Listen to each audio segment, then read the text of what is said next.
Good evening, I'm Christy Madden and I would like to welcome you to the State Library of Queensland tonight. I acknowledge the traditional owners of this land and pay respects to their ancestors who came before them, the Turrbal and the Yagara people. So thank you all for being here with us tonight for the second event of our talk series as part of the live Queensland Band Culture program. So in these live talks, we delve through Queensland's music past and explore the context and inspiration behind some of Queensland's biggest contemporary music success stories over the past 4 decades. And tonight we are privileged to hear the story of Tim Steward, former member of the Madmen and Screamfeeder and currently performing in Brisbane band We All Want To. We are also pleased to have with us Noel Mengel, who will be hosting tonight's discussion with Tim, so please make them welcome. Everybody hear us? Hello. Hello. And anybody wants to come down closer where we don't bite, we're good. I'm sure everybody knows Tim's music, and I was just thinking I've been writing about music for the Courier Mail for 20-something years, 21 years. And I've probably been interviewing Tim for nearly 21 years. So he's a survivor.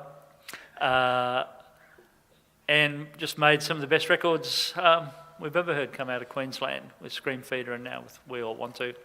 I don't know how much you know of Tim's background, but he had a fascinating experience.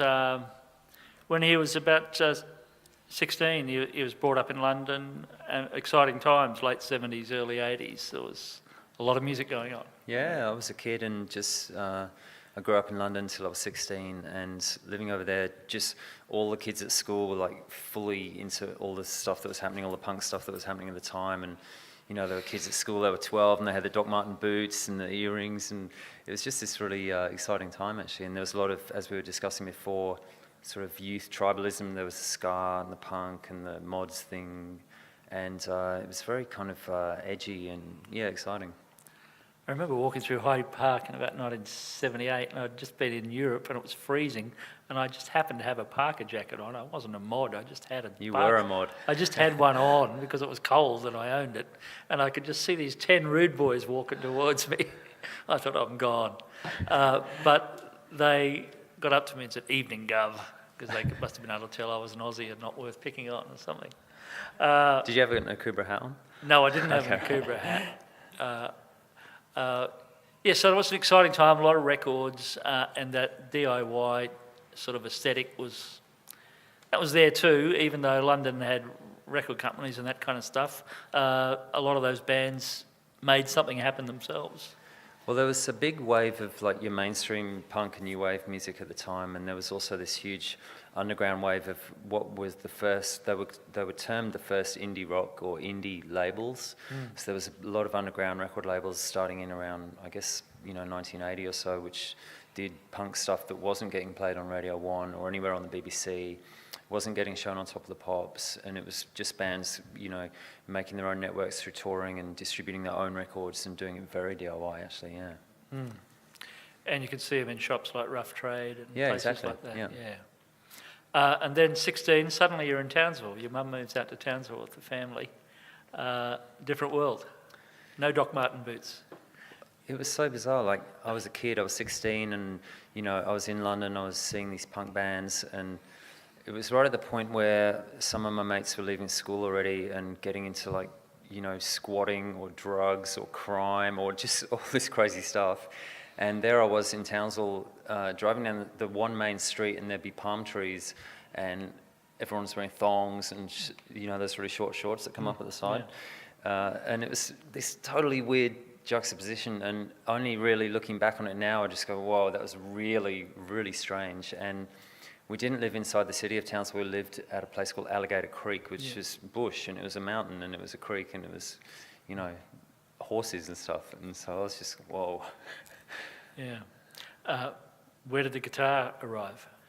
The guitar I actually bought in England off a friend of mine who went on to become a priest. I bought this Les Paul copy, and I unscrewed the neck and put the neck inside a suitcase with the body, and it arrived a couple of months later. And I just picked it up, and I had guitar lessons when I was a kid, and I just knew right from about the age of 17 that I was going to form a band. people will make music anywhere, won't they? Like when you're in London, you think nowhere else kind of exists, or but wherever you are, there'll be people making music, and you'll find like-minded people. Yeah, I was lucky enough in Townsville when I left school that there was a radio station called 4TTT, and there was a group of maybe 20 kids of my age, you know, around the 19, 20, 21 age group, who were all, you know, what we called back then alternative kids or swampies, and they all used to get yelled at by passing cars in Townsville. Hey, faggot! Yeah. Fucking faggot! This faggot, that faggot! You know, and like they had black hair, and so we all sort of banded together, and about 4 or 5 bands formed at that point. Yeah. Was this the Madmen by this time? Well, actually, it was my first ever band called the Psycho Skate Smurfs on Smack. Oh, that's right. Did you ever record? Do you still have cassettes? No, we didn't do anything more than about 3 gigs before we changed the name to the Lethal Injections. Right. And again, I think we recorded 1 cassette at 1 gig, and then we changed the name to the Madmen. Yeah. Were you hearing? There must have been important records. You were working in a record shop, I think, so there would have been some cool things coming by. Well, it was, I think I was in my own little bubble for a while when the band started, and I was just writing stuff modelled on what I'd grown up on prior to leaving England, so like a lot of hardcore stuff. And then all around me were bands coming in like Husker Du, Sonic Youth, the Butthole Surfers, later on Swerve Driver, bands like that, and it was this big... it was like a wave coming of this independent alternative guitar music. And then all of a sudden one day in the record shop, my boss Simon put on this album by the Pixies, and it just blew my mind. And he just went, oh my God, things are changing. And I was just like, holy shit, they're really changing. And that the moment I heard that first Pixies record was a big turning point, you know. Yeah. Your band started getting louder, did it? Or you were already pretty loud? Yeah, we were already pretty loud, actually. Yeah. And like everybody in bands, you're thinking, well, I've got to get somewhere where I can get more gigs, or there's a little scene, but it can't sustain you very long in a place like that. Yeah, right from the beginning, I guess we didn't limit ourselves by thinking, oh, we're a Townsville band. Our drummer was a real go-getter, and he just got on the phone and got us gigs in Brisbane and Toowoomba and the coast, and we'd jump in the van and go on a tour for the weekend, and then we'd do it again and again. And when we moved to Brisbane, he just continued doing that. We'd go to Sydney and Melbourne all the time. And back then, it was sort of not really the done thing to tour from, especially from Townsville or from Brisbane, too much on that very sort of grassroots level. So we just did it, you know. We just thought, we'll just do it. We'll just phone up and get the gigs and go and play them. Yeah. And remember, what year are we talking about? Well, we're talking about 1989. Yeah. So there's faxes. Yeah, faxes. There's no mobile phones, there's no internet, all you can do is get on the phone and make it happen. Or write a letter. Yeah. It's quite an unusual story, because it's not like we're flooded with bands from Townsville now. Occasionally somebody makes it out. I think it was just sort of time and place. Like there was, for about a year, there was this scene revolving around the radio station. And after a while, the radio station's management changed and became a lot more conservative, and the scene just dispersed. And the couple of clubs around town which were running gigs, they just fizzled out. And so all the people in bands left town, and it kind of died off actually quite a lot. And you made this an important decision, or maybe it just happened. You decided to come to Brisbane, and probably a lot of people from Townsville do go to Sydney or Melbourne too. Yeah, it was just... when you're that age, when you're 20, you just think, let's move to Brisbane. When should we do it? Next week, that'll be fine, you know. So you don't even bother telling the real estate that you're going to leave. You just like leave and don't pay rent for a few weeks. And me and my girlfriend jumped in the car and drove down from Townsville with all our possessions and 6 cats in the car. And we just drove down. And it was like, we got to Brisbane. Where are we going to stay? And we just, you know, stayed at a friend's place for a couple of nights, found a share house. And it was also like casual, you know. And that's a very different thing from, say, like if you talk to Mark Callaghan from the Riptides, making the same trip from Brisbane to Sydney. You can starve down there. So, in a way, Brisbane was a welcoming kind of place. I think anywhere in Queensland, especially then, was cheap, warm. Not much could go wrong, you know. Yeah. And then looking around, there's plenty of people here who remember that... was a pretty vibrant place you moved to. In fact, the Dream Killers there is the Dream Killers at Metropolis somewhere. That's a local band playing to a big crowd going off. That was probably on a Friday afternoon, the Rock Against Work gigs, and they used to get like 1,200 kids in there. And the saying used to be, get out of bed, put your form in, go to Rock Against Work. Were they like 2 o'clock in the afternoon or lunchtime? It's like 4 in the afternoon. Yeah. And what was the music? So the Pixies, it's still the Madmen down here, isn't it? Mm. And in your show and tell, you recorded. Yeah. We had, by the time we moved to Brisbane, we had, I think, 2 vinyl singles. This is the first single we ever recorded and released.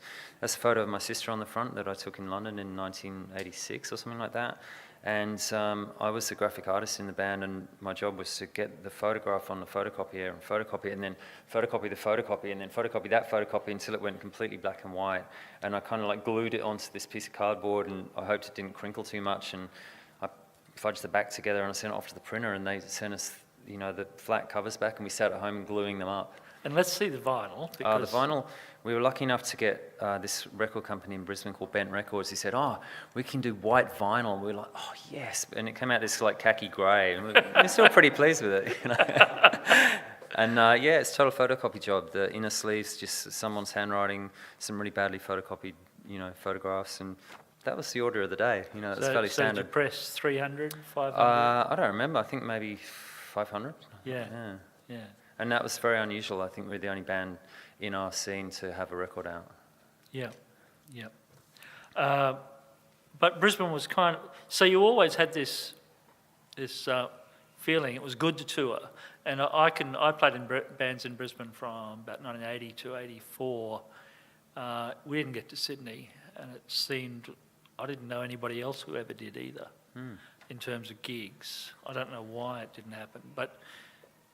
There was enough momentum there and enough places for that DIY aesthetic people that you could get these gigs and travel. It was really different. Like if you book a gig today, you've got to think 4 months ahead. But back then you could probably do it with 4 weeks' notice. And if you were a venue runner in Sydney and some kid from Brisbane rings up and goes, "Hey, we're in this band. We want to come and do a gig in 2 months. Can you give us a spot?" The guy would go, "Yeah, okay." It's like really bizarre that someone would phone up from Brisbane and he'd just do it. So they're together enough to get this done, so they're together enough to get to Sydney and play a show. Around the time, actually before that record came out, I went to Sydney myself with no money, and I had some cassettes of the band, and I had 5 cassettes of us playing live, and I went around to 5 record shops like Waterfront, Red Eye, and just handed them in. I said, I'm in this band, And when I handed them out, I literally had no money at all. And so I just hitched back to Brisbane with no money, no food, nothing. I just hitched back, and it seemed a pretty normal thing to do at the time, even though it's insane. Yeah. Around this time, the Madmen, you made a video, and you met Kelly Lloyd. That was another significant meeting in your life. Yeah, she was one of those people that came towards the band and ended up being a huge, part of it. She used to write you letters, was it? Or? She used to write me letters as a fan of the band, and she told me that she had a flat in Wollongabba at which her band used to rehearse, and I said, we really need a practice space, can we come and rehearse? And we did, and she'd sit there and sort of like do her dishes and vacuum the house while we were rehearsing. And one day we busted up with our old bass player, that guy there, Cam, and we kicked him out, and we turned around and went, "Kel, you know the songs?" And she was like, "Yeah, I know the songs." She just started playing, and that was it. And she'd made a video, I think, around the same time. She actually made a film clip for us prior to that, She liked the band a lot and did that for us. Yeah. So how often were you getting interstate? We'd go interstate maybe every 2 months. Yeah. Yeah, that was something I noticed when I moved back here in about 1990. I started interviewing bands that were starting to happen, actually I remember getting a cassette in Sydney from a band called Who's Gerald, which became Custard. So they got it together to send me a cassette in Sydney, where I was a magazine writer. And then I remember interviewing them when they were Custard, and I said, "Have you been to Sydney?" And they said, "Yeah, 26 times." Wow, that's great. So there'd been a big shift in that 5 or 10 years. The gigs were there, and and people were starting to get to Sydney, people make a big deal about Triple J going national, and that did make a difference. But community stations were hugely important to your kind of bands. They were, but we'd go down and approach the Sydney Uni radio station and things like that, and they'd play our singles straight away. Like, we'd send it to them in the post, and they'd just start playing it. So we were always very lucky with radio. But you're right, when Triple J went national, it was a huge, massive step up, and it consolidated everything, all the music we'd been collecting from record shops and we'd been seeing on Rage. It just consolidated everything and made it all, you felt a part of something huger, much bigger. Yeah. A thing I often talk about with musicians now is how are you going to make it pay? I mean, that's the big deal right now for musicians. Someone like me who used to get paid $200 for a gig in 1975, and my sons now pay for nothing in bands. And people do national tours now and come home thousands out of pocket, or they play for next to nothing. You at least, it was survival rations. At least you could tour and make a bit of money out of it. Well, we were all on the dole, and that's actually an important part of throughout the late 80s, early 90s. All the bands in Brisbane are all on the dole, pretty much. You got the odd guy who was a sign writer or who was, this, that, or the other. But it enabled you to tour regularly. You could pretty much tour constantly, and you could earn money from that. And it was cheap to live back then. You could afford to do that. Like, you definitely couldn't do that now. And that whole dole thing was a very integral part of it, actually. It enabled you to go to practice, 4 days a week and go on tour whenever you want and things like that. Yeah, that's the thing I say to my sons. You guys practice once a week. Well, bands have to practice more than once a week. Yeah. They have to practice I only get to practice once a week now in my band. It's sort of frustrating. Yeah. Tell us a bit about that Brisbane live scene then, because I remember it as being pretty vibrant. I came back up from Sydney in about 1991. A lot of it seemed to be in the city. Yeah. And there were some great supports, like with Ride and plenty other. The whole scene was much faster. Like, when you're talking about a phone and a diary, things just happen faster than they do if you're sitting there with a calendar and it's all on Google and you've got your emails there banking up. It was much faster, So someone would ring up and say, "Oh, guys, we've got a great support. If you're interested with such and such band from Sydney, when is it? Tomorrow?" And we'd get it, and that seemed normal back then. So it was a little more fluid. Yeah. And the bands were all kind of like poised and ready to jump at any point as well.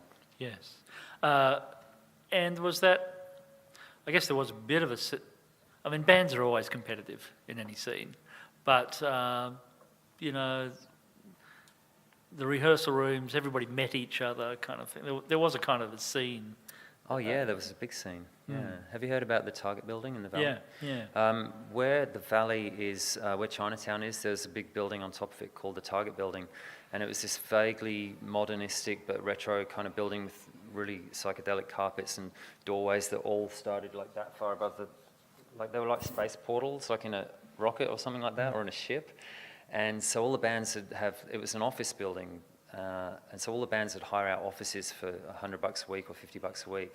And we'd be wheeling our gear in on skateboards, and there's another band behind us wheeling their gear to the next office. And it was like this really bizarre, it wouldn't be allowed these days. They found a heroin lab in one of the rooms and things like that. Yeah. It was just this weird, crazy thing. And it didn't cost much either. No, it's really cheap. It was, as I said, maybe $60 a week for a room. And that was yours 24/7. Oh, your room. Yeah. Yeah, I was talking to somebody who rehearsed in that scene from one of the bands. It didn't get to be a big band. But they told me that because of that place, they could rehearse 4 times a week and get really good. Yeah.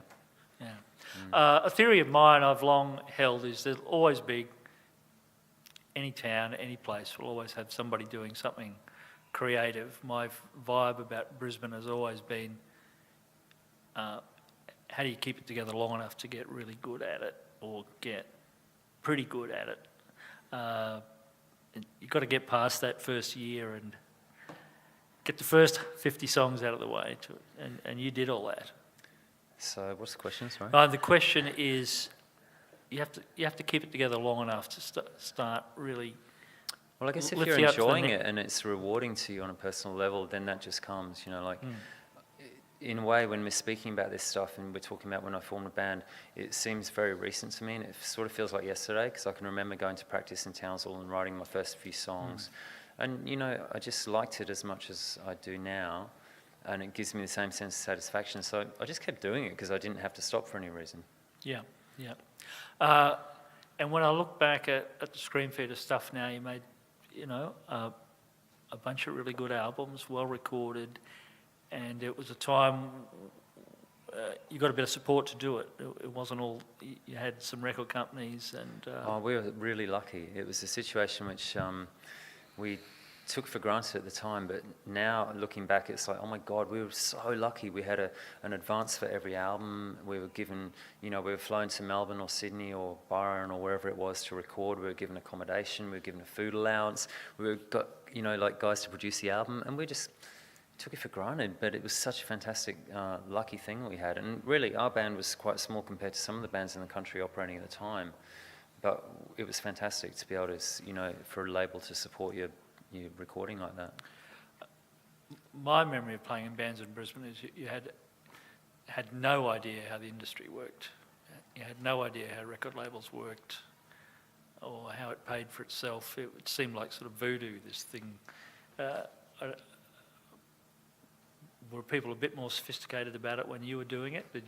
No, I think it hadn't changed yet. It was still at the point where if you're talking to a record label, you didn't really know what they were talking about, but you kind of made out like they did. Like I remember this one time, I'd gone to Sydney and I'd taken a cassette of our recording. And at this stage, actually, I was so sick of taking cassettes to labels who'd never responded. We were almost going to break up the band and just give up. But I took this recording to the guys at Waterfront, and they passed it on to a label called Survival. And I got a phone call from Survival, and it was one evening at home in Hughesler Terrace in Paddington. And the guy from Survival was going, "We want to sign you for a publishing deal." And I was like, "They're going to sign us for a publishing deal?" And he said, "I want to release the album in Europe." And I was like, "They're going to release it in Europe?" And he said, "And we're going to give you a $1,500 advance." And I almost had a conniption. I was just going, "They're going to give us $1,500." And that sounded like, I've been awarded this massive grand prize, but really it was a very piddly advance compared to, some bands, but it was amazing. I think there's some pretty healthy music happens away from the capitals of industry. I've got some theories about why that is. And Brisbane was one place, but there's lots of them around the world. A theory of mine, I don't know whether you agree with it or not, maybe in an industry town, people are sort of jumping at trying to get something that works. Yeah, they're probably playing the game a bit more and second guessing, maybe. Yeah. Whereas people in small places don't give a shit. They're just doing their own thing, I guess. Yeah, I've had that feeling about creativity, like being an author and all that stuff. It's if you were working towards something that might sell, I don't know, who knows what would sell? Yeah. You're better off just doing something that feels right, aren't you? Absolutely. So there was this sort of welcoming environment, and so tell us some of those stories of making some of those albums. Like, you're getting something that seems like a dream now. 3 weeks, like you had 2 weeks to make a record. Yeah, and 2 weeks to make a record is really luxurious, whereas these days it's hard to record a record in like 2 months, Yeah. Well, we recorded an album called Kitten Licks down in a studio called Rocking Horse near Byron Bay, and it was up in the hills where it's really up and down the whole way. And it was really rainy. It was in May, I think, and there was a particular road to get to the studio which went right down by a creek. And some mornings it was up and we couldn't get past, so we couldn't record. So we'd go back to the farm and sort of sit there tapping our fingers and not recording. And we were recording with a guy called Paul McKercher, who's this fantastic engineer, and he had a new baby at the time, and his baby and wife were up staying at the farm with us. And so we'd all get up in the morning, we'd be coffeed up, ready to go, and we'd be like, "Paul, should we go and record?" And he's like, "I might run Kerry and Joseph down to Byron for the day, see if they want to hang out." And I'm like, "Oh, God." And we had to sit around waiting 2 hours while he drove them down to Byron, and we were all dying to record. And we finally got in the studio, and we were doing quite short days in the end. It was like probably an 8-10 hour day, but we just got it in and slammed it out really fast. And it was kind of this bizarre scene, like the guy who owned the farm where we were staying, he had pot growing, and so he'd like haul in this huge plant that was like that big of this mountain of pot and just say, hey guys, how you going? And we just say.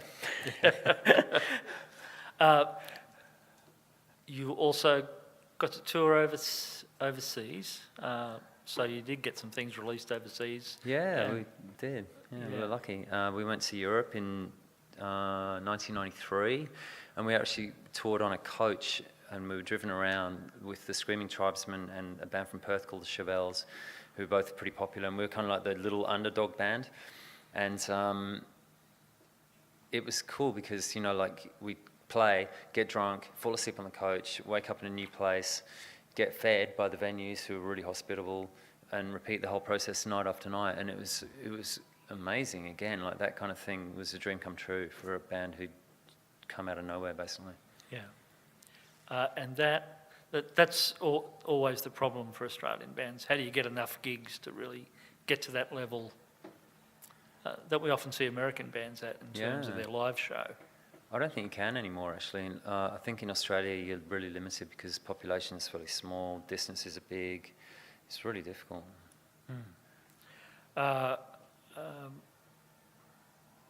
Screamfeeder, so you were it was a vibrant scene. Brisbane was a pretty good supported scene, and there was plenty of exciting music around. There were people like you. Yeah, it was. We could pretty much play as often as we wanted, actually, and it sort of seemed to grow at a good rate. It didn't kind of explode, but it just seemed to snowball enough. Yeah. That's another theory of mine. I think bands have to stay together long enough to get good. They have to learn how to play together, learn how to be together, and it doesn't happen overnight, and certainly doesn't happen without gigging. True. So bands these days might be playing 10 shows a year. Yeah, it's really difficult. So it's a much more difficult environment. We can talk about some of the positives about that when we get through that. Around about when was the last Screamfeeder album? The last Screamfeeder album was 2002, 2003. Yeah. And you're starting to think about doing other things. What happened? Well, what happened was that when you're in a band that long, it kind of gets like it's very hard to keep enough diversity and inspiration to keep it new and fresh. So it sort of seems like you're on a bit of a treadmill after a while. And we toured so much, like we toured from 97 through to 2002 virtually constantly. So it was pretty exhausting and just kind of got a bit boring. Not boring, but it wasn't just like this very inspirational thing anymore. And so we all kind of were sitting there going, oh, what are we going to do next? And Dean, the drummer, was the first one to say, guys, I've got to step back and, not do this for a while at least. And come 2004, I actually recorded an album by a group called The Watts, which is a two-piece group, me and Dean, the drummer. We recorded an album together. Kelly was a bit miffed at that, and we were a bit, but we couldn't not do it. And then I did a solo album in 05 or 06, which I've been working on intermittently whenever I had some money and some time for quite a few years, actually. And then Screamfeeder kind of like quietened right down, and it seemed to be the right way to go. And then I put a band together to play my solo material live, and that morphed into We'll Want To. So, it's kind of all just folded over in a big way. You're a songwriter, Tim. You're never going to stop writing songs, and I think you had a huge bank of them, didn't you, at one point? Well, when Screamfeeder slowed down and I did my solo album, I started having a bank of songs, and on the first and the second We'll Want To albums, it was at least half of the songs on those albums was opening up the wardrobe. Oh, here's this one, guys. It's 4 years old, but let's do it. It's not too bad. And now, actually, at this very point in time now, I'm writing new songs, and I've got no old ones I'm going to drag out anymore. And it's the first time in 10 years that it's, okay, new material from this point on, and it feels awesome. And We'll Want To is this thing that's happened quite organically. I don't even know if you'd done a solo project, and I don't know if it was lonely, but it was hard, wasn't it, working bass? Doing solo albums, it was definitely the hardest album I've ever made and the most expensive, and I had to pay for every cent of it myself. And it's like you got to bully yourself into going to the studio. You got to bully yourself into getting it mixed and, doing the artwork. And you got to bully yourself to do everything. And like, at least a few times I had to halt for a year or so because I had no money. And at one point I inherited some money from my grandmother and I had to just put it all towards the album to get it finished. Yeah. Musicians in Brisbane have to be all-rounders usually. They have to be pretty nimble to survive, and you sort of fell into a day gig really because you were the design guy. So that you've been able to combine that with music, and that's always an important part of the Brisbane story really. Staying alive. I guess I just fell into web design, graphic design, and that's now my day job. And so that sort of pays the bills, and of course it's mega flexible. If I want to go on tour, it doesn't matter, I can do it on the road or I can do it when I get back. So it suits me really well, actually. You never really considered basing yourself anywhere else. There was always that Brisbane impulse, we've got to get to Sydney or Melbourne or make something happen, but you didn't really have it. Well, we never really needed to because touring from Brisbane was quite a novel thing, and so it was never necessary. It was always quite beneficial staying in Brisbane and for people in other cities to go, wow, they're from Brisbane. So even going overseas, like in retrospect, it's easy to say, wow, it would have been great to take Screamfeeder and live in London or New York for a few years in the late 90s, but it's too late now. Those times gone, and we stayed here, and that's what happened.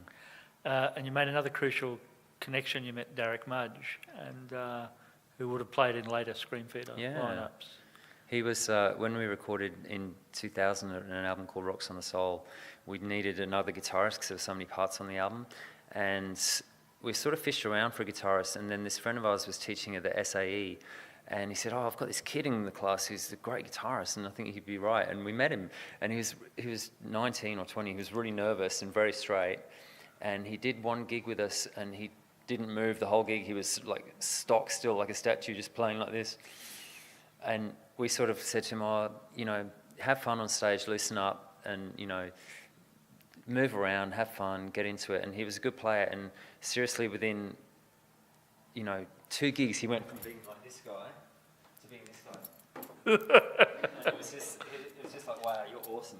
And he came overseas with us to America and England in 2003. And he eventually drifted away from the band and joined Intercooler for a while. And then he set up his own home studio, which is, well, it's more than a home, it's a huge warehouse.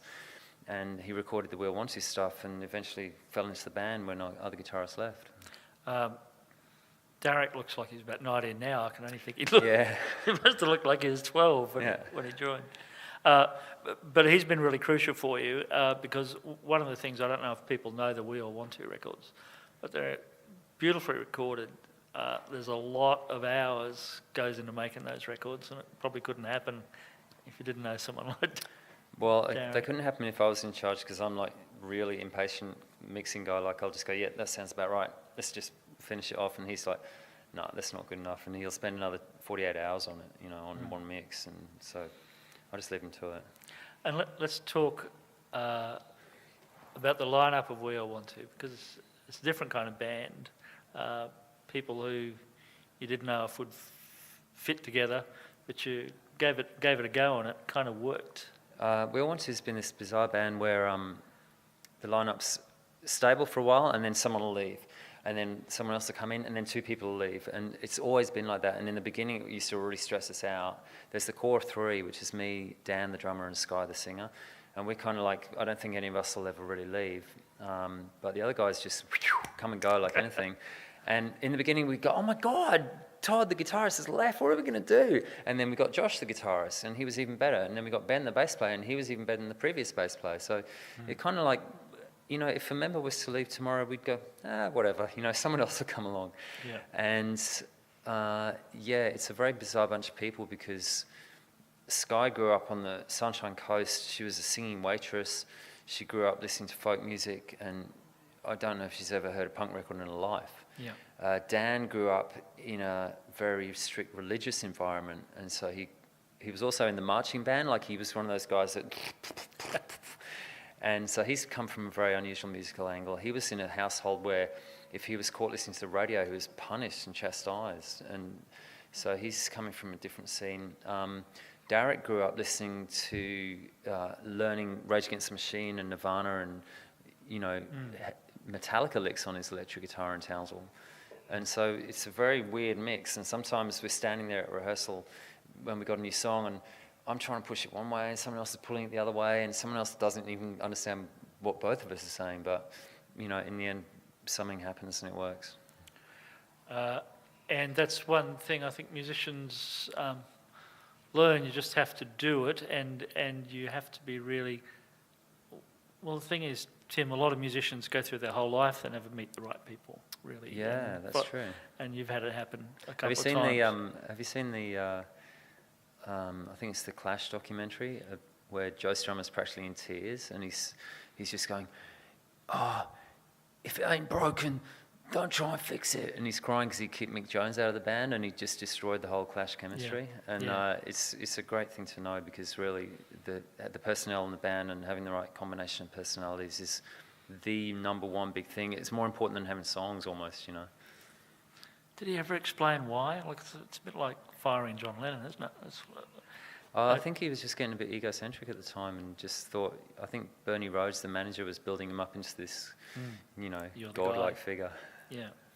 I think what you got left during a musical career after it is great songs. They last, and you managed to record a lot of them. Like you got nearly 25 years of it. Yeah, I've got a lot of stuff. But the thing is, like, I've got a terrible memory, so I don't remember a lot of my songs. So if someone was to say to me, "Oh, how about play that song from, you know, that 1996 album," I'd just be like, "Whoa." So I've actually got this idea in my mind, this crazy project of getting all my songs, printing out the lyrics, putting them all in a folder in a chronological order, and learning them all, and just doing like my practice a few hours a day and learning all my own songs. And that's like, maybe I can pull it off. It's like this mountainous task akin to writing a book or something, but that's my next project. It's a good one. Maybe you could do like, I saw this Amy Mann gig. Anybody see Amy Mann last time she was in Brisbane? No. She had this great band. She was doing requests, and everybody had they didn't have iPads then. I think they had iBooks. Yeah. And the people would call out requests, and Amy would say, "We're playing it, this song," and the band would just... Oh my God, wow. They'd have to Google the chords and play the song. It was an amazing gig. They'd never heard these songs. Wow. Because she's got hundreds of songs. Yeah. She's done dozens of albums. That was pretty amazing. That's cool. Approach too. I think you said, you know, you've got to find ways to keep it fresh, and We All Want To's really worked in that way, because it's had this new blood coming into it all the time. Yeah. But we're in a very different environment now for bands now than 25 years ago. And then, even though I know people accuse me of being a Brisbane booster, well, that's not it at all. I just write about things. I think there's interesting things happening here, and I write about them. But I worry for bands, because I see my son's bands. I see how tough it is. I see them go to Melbourne or something and come home hundreds out of pocket and tearing each other apart. It's great to go and play the Northcote Social Club and things, but it's tougher than ever in that way for bands. Yeah, it really is. Yeah. And there doesn't seem to be, there isn't even that indie label support there anymore. Well, there is a little, but not a lot. But I mean, it is a tough thing. Like, we're lucky enough to be a band with a label, which is a one-man label, but he's a great guy. He's very passionate, and he's, you know, well connected, and a manager, and that's really lucky in Brisbane. Probably, you know, 5% of bands have that. And we sit down for meetings, and the label guy's going, "You've got to tour. You've got to tour constantly to get the record in people's ears." And I'm like, "Dude, 5 of us in the band have jobs. We can't tour unless we're pulling in at least a tiny bit of money to make up for people's lost wages." And he's going, "No, you've got to tour." And I'm going, "We can't afford to tour." And our manager's going, "Well, how can we rethink this and, you know, maybe promote the band in a different way? We got to tour. We can't tour. How can we rethink this? We got to tour." And it's just like this. But Tim, you've always written great songs, and people have always responded to them. I think We All Want To is getting a bit of radio in America, and maybe that, you know, you never know. Yeah, you just got to hold out faith, really. That's all you can do, because, you know, if you stop doing it and you give up, then sure, it's not going to happen at all. And if you keep going, who knows? At least you'll still get the satisfaction of writing songs. People will still hear your songs. And when you're playing a gig, it kind of all doesn't matter. Like, it all goes away and it all just feels fantastic, you know. Like, if you're playing a gig and you're playing a song which you're really proud of and the band's kicking ass, then not much else matters at that moment. Here's my theory. Nobody's ever unhappy when they're playing some music. Yeah, usually. that's right. You know, they might be unhappy during the day. Yeah, but if you're unhappy during the day, you can write some good songs out of it, maybe.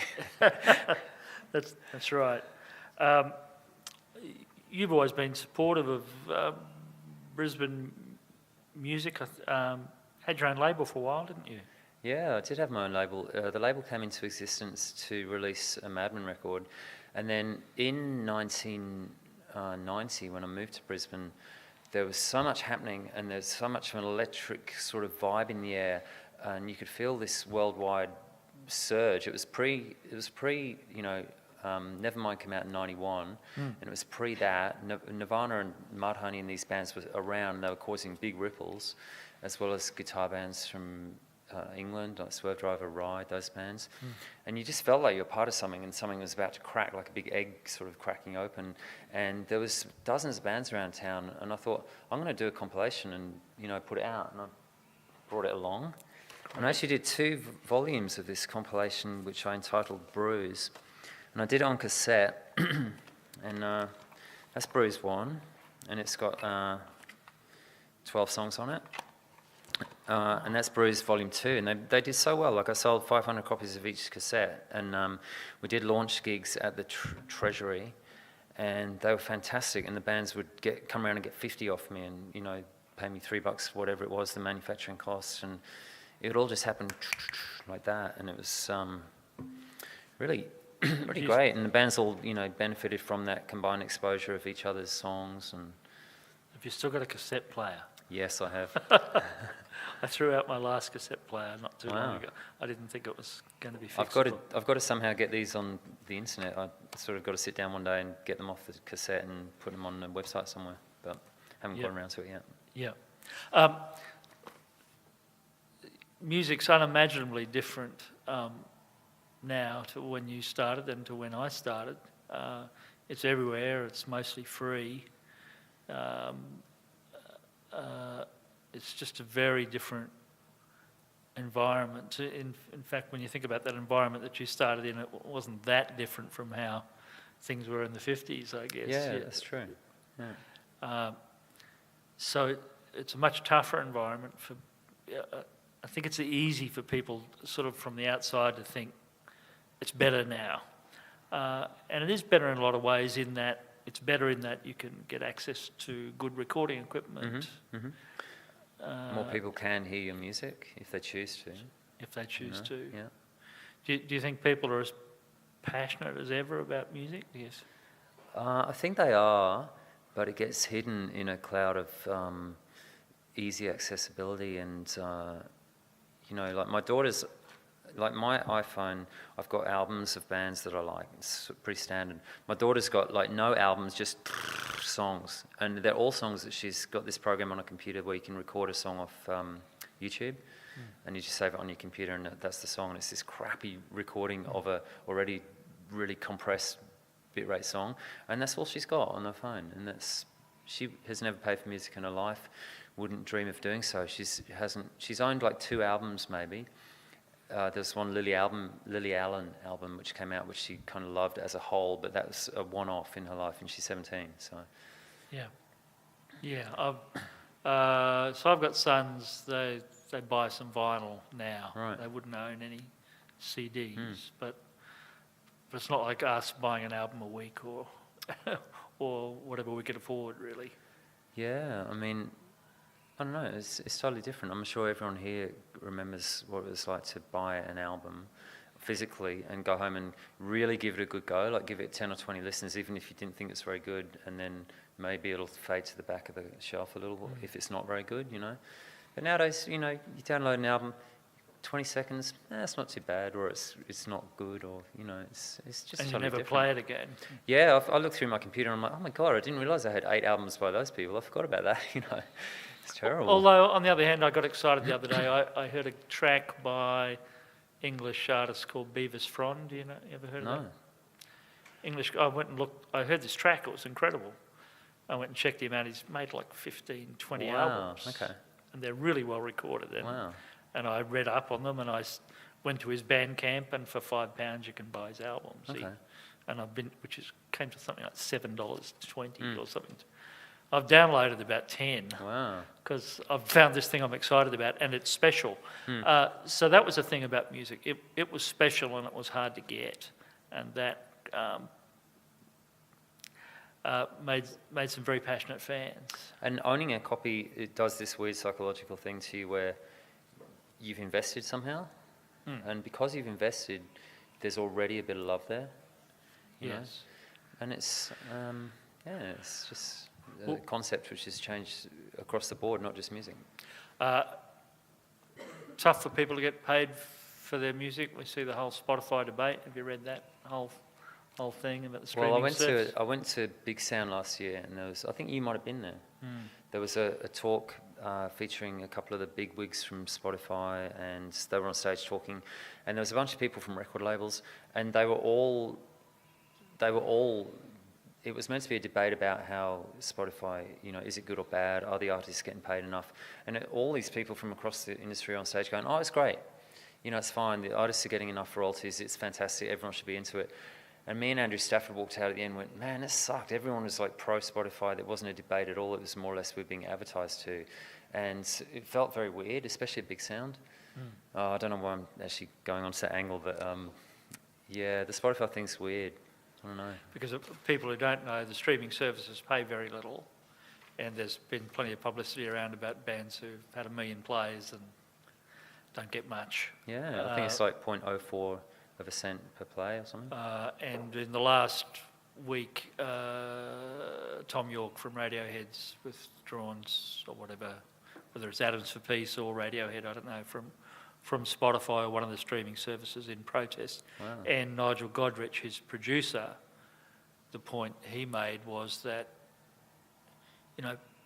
Pink Floyd to make Dark Side of the Moon, it cost money. It cost 3 months in Abbey Road, and could a record like that get made now? Probably not, because the funds just aren't there to do it. And I'm not saying it's right that you have to spend millions to make a great record, because you can make a great record for less.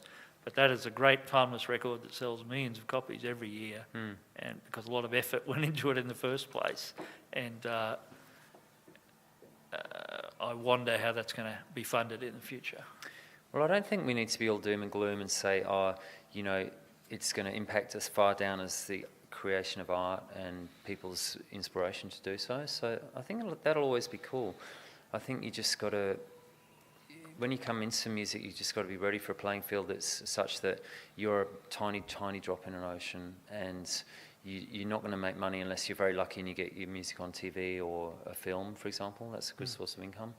And you're doing it because it's something you love, and it makes you feel good, and it makes your life worth living, Yeah, I feel the same about writing books and making music. And in fact, that's what's healthy, possibly about that Brisbane scene. Nobody had great expectations. Yeah, that's true. People just wanted to play some songs and get people to like them, and they didn't have that huge. I'm sure the premise was no different, even for the successful bands like Powderfinger and maybe even Savage Garden. I don't know. They just did it. They wrote these songs because they thought they were good songs. I think on the whole, bands, especially in the 90s in Brisbane, were really oblivious to any sort of career factor about their music. They were just in a band. Yeah. And they did what bands do, and it wasn't about having a career. I don't really consider what I do about having a career, because surely if it's a career, you've got to make some money from it, or something like that. But it's just something I do. But you wouldn't be happy if you weren't doing it. I know absolutely in my life times where I haven't been happy. I haven't been making music. You wouldn't feel right if you weren't doing it. No, I'd feel a little sort of at a loose end, a bit like a deflated balloon or something like that. Yeah. Tim, we've had a very enjoyable chat. Such a lovely little intimate group. Let's hear from you. Has anybody got some questions for Tim? There's a microphone, I think, isn't there? I'm sure you Yeah. have. I'll think of one. Come on, guys. I've been thinking for 50 Anything. All right. Richard. It's interesting, Tim, that you're both talking about sort of the joy of not necessarily working to a plan, or I suppose to the extreme of a business model. But I certainly remember you then, and if there was anyone around the scene around when you arrived in Brisbane with a plan, that was you. So do you think you're... I suppose I'm sort of just going opposite to what you've just said. I remember you certainly had a plan, but is it different then that you sort of went on to do things that the rest of us dreamed about with touring, etc., and you know what happens after that when some money actually starts to come in? Don't know what my question is, but I certainly remember that you knew what you were doing. So when I knew you then, was your plan sort of you knew what you're doing for the next year? Or did you really have in mind that at that stage you wanted to go overseas and you knew you had to tick some boxes to get there? Well, it wasn't like we had a long-term goal or a set of aims that we wanted to achieve by a certain date or anything like that. But we knew that the concept of the kind of band we wanted to be was sort of modelled on the 80s American punk and hardcore bands that toured incessantly, released prolifically. And we wanted to just be like that. We wanted to be able to release an album a year and go on tour heaps. And for us to achieve being in a band like that, that was the goal.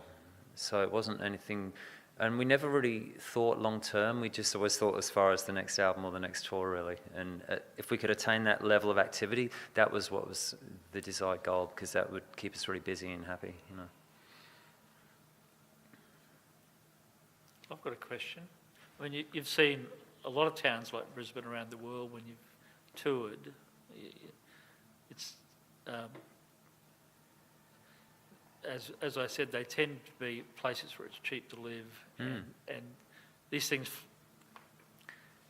they happen in Seattle. They don't tend to happen in New York, or they happen in Brisbane or Perth. Do you ever see any other scenes that reminded you of Brisbane? Let me think.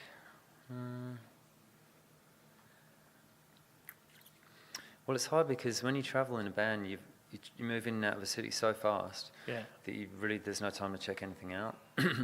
And also, because you're travelling and there's only a few of you, you band together real tight, and you've got to look out for each other and be always within eyesight of each other, basically. Especially back then, there was no mobile phones, things like that. So it's not really like you can relax enough to explore too much. I think some of the places in New Zealand are most definitely like that. I get that feeling that it's really relaxed. And over in New Zealand, we played in Dunedin, and that's obviously, as you know, it's got a great scene, or it had. And you could just feel that. It was just a very cruisy place. People had the space and they could afford time, and they could afford space to explore artistic ideas. Yeah. More questions?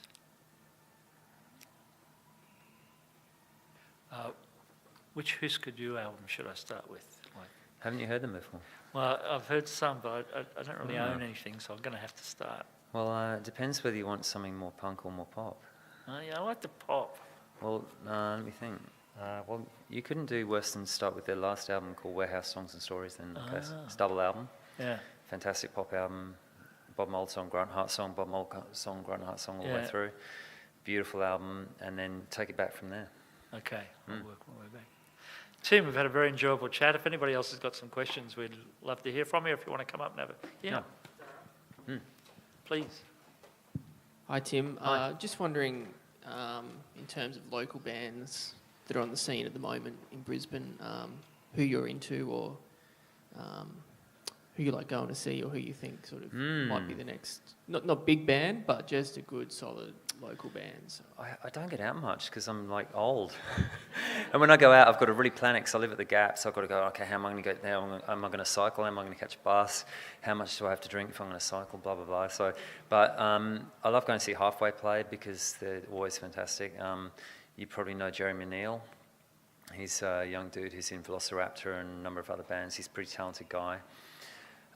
Who else? Help me out, Noel. God. Well, Jeremy's a very switched on guy. Yeah. I've just heard this band Go Violets. They're good. Yeah, I've heard girls. them too. They're good as well. Just the other day I heard a song by a band called Ava Bree. Ava Breed. Yeah, they're like a cappella. No, it's sort of pop. Okay. But it's I don't know what they're like live. It's pretty amazing. Yeah, I'm song. a little behind the eight ball, I've got to admit. But I keep saying to myself, I've got to go out and see some more bands, but I just don't. I don't consider myself abreast of the scene anyway, put it that way. I went to the Beetle Bar last week and I saw Sabrina Laurie play. She's awesome. And also a band called Some Jerks, who are pretty cool. But there's so many bands, I'm a little overwhelmed. I don't really know where to start myself, actually. Are you in a band? No. Okay.